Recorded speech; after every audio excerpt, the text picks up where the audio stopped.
Bonjour tout le monde! Donc, voici un petit aperçu de l'utilisation de Storyline la première fois que vous allez l'ouvrir. Donc, moi, je vous le montre ici avec Storyline 2, mais ça pourrait être 3, ça pourrait être 360, peu importe, c'est pas mal toujours le même principe.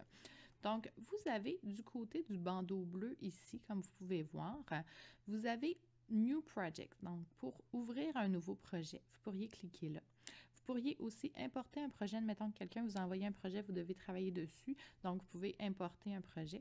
Et vous avez en dessous ici tous les récents sur lesquels vous avez déjà travaillé. Donc, admettons que vous l'avez fermé pour la nuit et vous voulez rouvrir le lendemain matin quelque chose sur lequel vous avez travaillé hier, bien, il va être ici. Vous allez pouvoir le rouvrir très rapidement.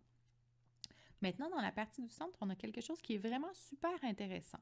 Ça s'appelle Learn Storyline. Ça veut dire que Storyline vous fournit directement des capsules pour apprendre à se servir, donc des tutoriels pour bien utiliser le logiciel. Alors, c'est super intéressant. Une que je vous suggère en partant, c'est Getting Started. Ça veut dire pour pouvoir apprendre comment ça fonctionne dès le départ. Ensuite, comment ajouter du contenu, comment créer des diapositives interactives, comment créer des quiz. Donc, vous avez différentes choses et vous avez plus de tutoriels. Admettons que je clique sur ça juste pour vous le montrer. Vous allez ouvrir une page sur Internet sur laquelle, bien là, il vous donne directement la bonne version que vous avez. Et là, vous avez Overview parce que c'est ça que j'avais demandé. Et vous avez d'autres capsules ici en dessous qui étaient les titres des capsules que vous aviez tout à l'heure. Donc, c'est quelque chose de super simple. Vous cliquez et dans le fond, vous allez avoir la capsule vidéo.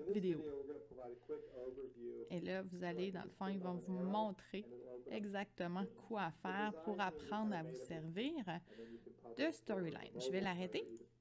Évidemment, c'est en anglais. Donc, effectivement, vous devez parler anglais pour bien comprendre. Mais c'est vraiment super facile à suivre parce qu'il vous montre exactement les choses qui sont où, donc ça va pouvoir vous aider. Alors, admettons que vous voulez créer un nouveau projet, vous allez pouvoir cliquer sur New Project ici. Et là, vous allez avoir un projet vide, donc vous avez une diapositive qui est vide ici. Je vous montre les différents onglets. Donc, File, vous avez ici pour créer un nouveau projet, ouvrir un projet existant, importer un projet que vous avez, faire Translation. Donc, admettons que vous avez besoin de changer de langue, ils vont pouvoir vous exporter un fichier dans lequel vous allez pouvoir changer la langue puis le réimporter par la suite. Donc, Export, Import.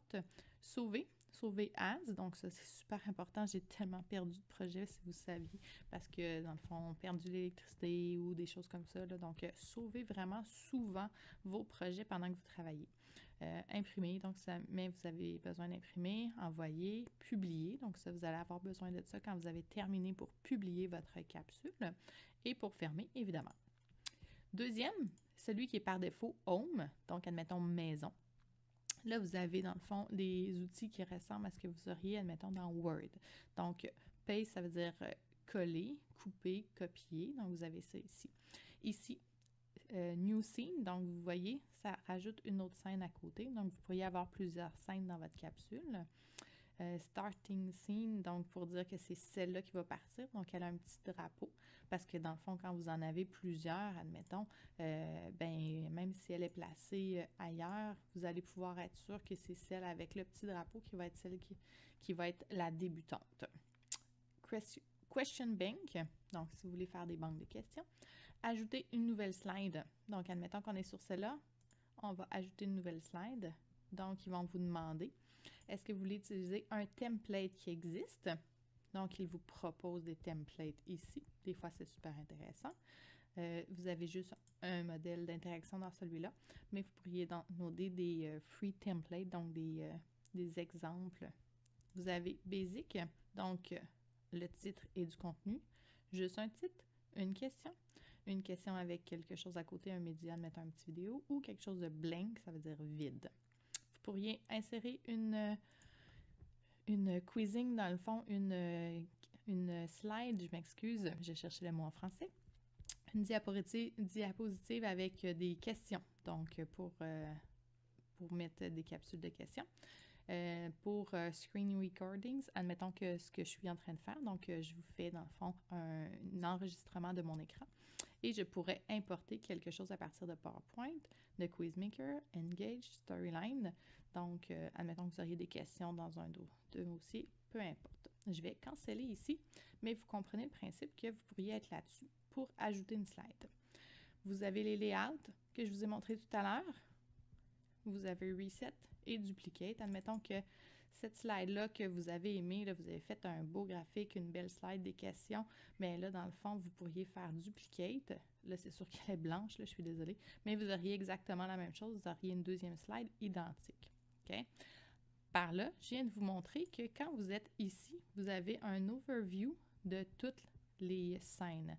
Mais si vous double-cliquez sur un, clic, vous allez pouvoir ouvrir l'écran sur lequel vous pouvez modifier chacune des diapositives.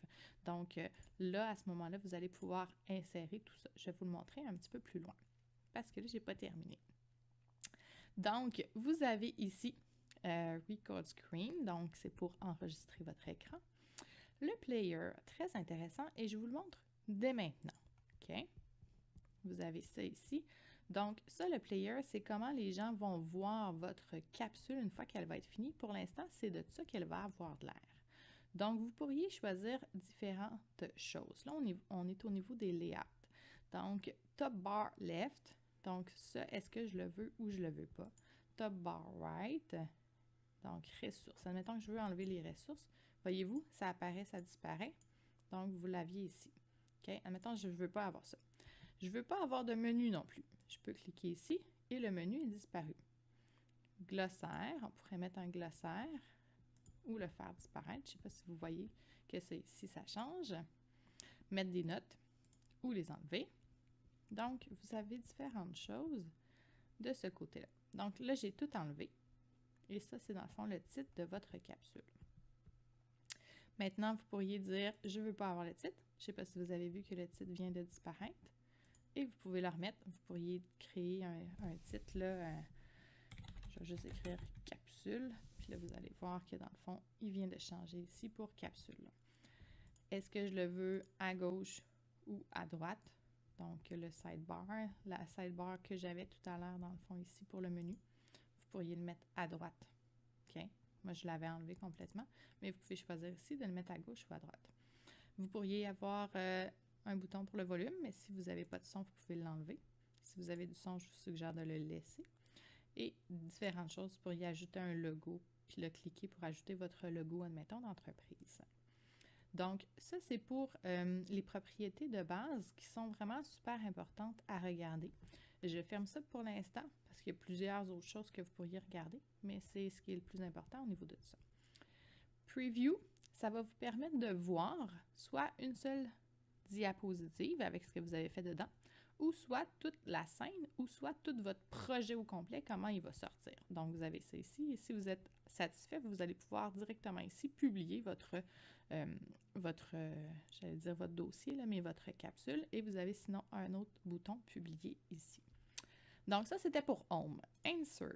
Là, vous voyez que si je suis sur l'écran où je vois mes différentes scènes, je n'ai pas accès à tout. Mais si je vais, là, je clique à côté, ici où est-ce que mon but, c'est de modifier, dans le fond, ma slide, ma diapositive, là, j'ai différentes choses. Donc, là, je pourrais mettre, dans le fond, je voudrais ajouter du texte ici. Donc, ça, c'est possible. Tiens, je viens de mettre du texte. Donc, là, j'ai ça ici. On était dans Insert. Je pourrais insérer une forme. Tiens, on va mettre un bonhomme sourire. Comme ça ici. Si je vais dans Format, je vais pouvoir changer la couleur. Donc, vous avez les effets. Donc, avec un effet ici que vous voyez d'ombre. Donc, vous avez différentes choses, un petit peu à la même façon que si vous étiez dans un autre programme. Donc, ça se ressemble vraiment beaucoup, là. Vous allez pouvoir jouer avec ça. C'est vraiment facile d'utilisation et ça ressemble à des choses que vous pouvez connaître. Encore dans Insérer.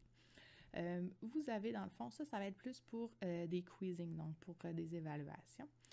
Si vous avez besoin de zoomer sur une région pour mieux voir, vous pouvez ajouter une photo, évidemment, faire un screenshot d'un écran si vous aimeriez, ajouter une caption, dans le fond, c'est des formes de bulles, là, un petit peu comme une BD s'il y avait quelqu'un qui parlait.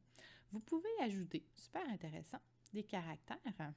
Donc, admettons que je veux cette madame-là avec une expression de quelqu'un qui est en train de parler, puis je veux y mettre, dans le fond, les deux mains comme ça, parce qu'elle est en train de parler. Et là, je vais insérer ça. Et là, j'ai une belle madame ici que je peux grandir. Tiens. Et ce serait elle, admettons, qui est en train d'expliquer ce que j'ai dans ma capsule. Donc, c'est super intéressant.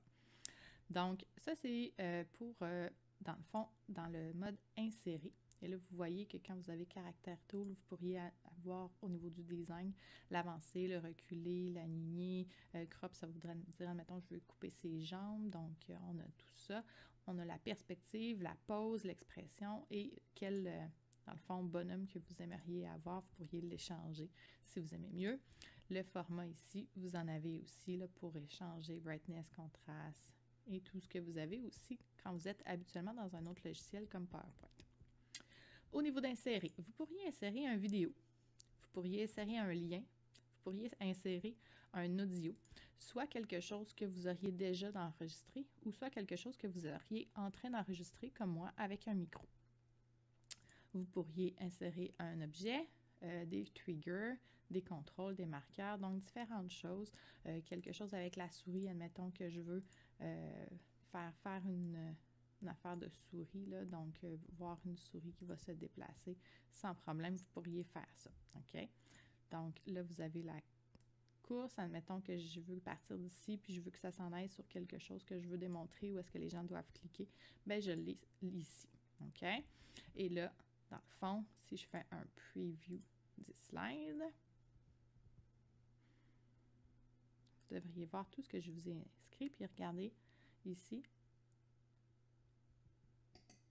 Et là, il vous montre, dans le fond, ça ici. Vous voyez ici, bouton Next et Preview. Je vais vous montrer dans une autre capsule comment faire pour changer la langue pour ça. Parce que vous pouvez comprendre l'anglais, mais peut-être que ça ne vous intéressera pas que vos participants voient ça ici en anglais. On pourrait avoir suivant. Donc, je vais vous montrer comment faire pour le mettre en français. Donc, j'ai fermé ce preview-là. Je vais juste continuer dans les boutons. Donc, vous aviez preview que je vous ai montré. Le design. OK? Le design, c'est un petit peu comme dans n'importe quel logiciel. Vous pourriez changer la couleur du fond, la couleur, le type d'écriture. Vous avez ici aussi, si vous voulez choisir juste la palette de couleurs qui vous intéresse, quel type d'écriture vous désirez avoir. Je ne sais pas si vous avez vu, ça l'a changé. Donc, vous avez ça. Les transitions d'une slide à l'autre. Vous pouvez avoir, admettons, une transition de cette sorte-là, en cercle ou juste fade. Donc, c'est comme devenir tranquillement transparent d'une à l'autre. Vous avez le temps, combien de temps ça va prendre. Donc, ça ici, c'est tout à cet endroit-là. Les animations, c'est une animation, admettons que je veux que mon bonhomme sourire ici, il apparaisse en zoom, puis que ça dure 75 secondes. Puis après ça, je veux qu'il disparaisse en spin pendant moins de temps, admettons, full rapidement. Donc, j'ai ça. Et là, ici, j'ai le temps de mon smiley face, vous l'avez. Admettons que je veux qu'il apparaisse après une seconde, mais je veux qu'il disparaisse comme ça ici. OK? Donc, vous avez ça. Je vais vous faire un preview de 10 slides et vous allez voir ce que je viens de faire au niveau de l'animation. Donc, mon petit bonhomme est apparu et il est disparu. Donc, je ferme. Alors, ça vous montre un exemple des différentes animations qu'il est possible de faire sur chacune des choses que vous avez dans votre diapositive. Les vues, moi, j'ai cette vue-là pour avoir les différentes diapositives ici, puis le module pour pouvoir les travailler. Mais vous pouvez changer, dans le fond, de type de vue. C'est toujours possible. Help, bien là, vous avez le module qui va vous permettre d'aller voir les tutoriels que vous avez en ligne, d'avoir du support directement avec eux. Donc, vous regarderez ça si jamais ça vous intéresse. Alors, ça fait un tour de base. Je vais fermer cette vue-là ici. Donc, vous avez un tour de base de Storyline avec différents outils. Donc, c'est sûr que vous allez avoir besoin d'avoir quelques temps pour vous familiariser, mais rapidement, vous allez être capable de faire des projets avec ce beau logiciel-là. Je vous souhaite une belle journée. Au revoir.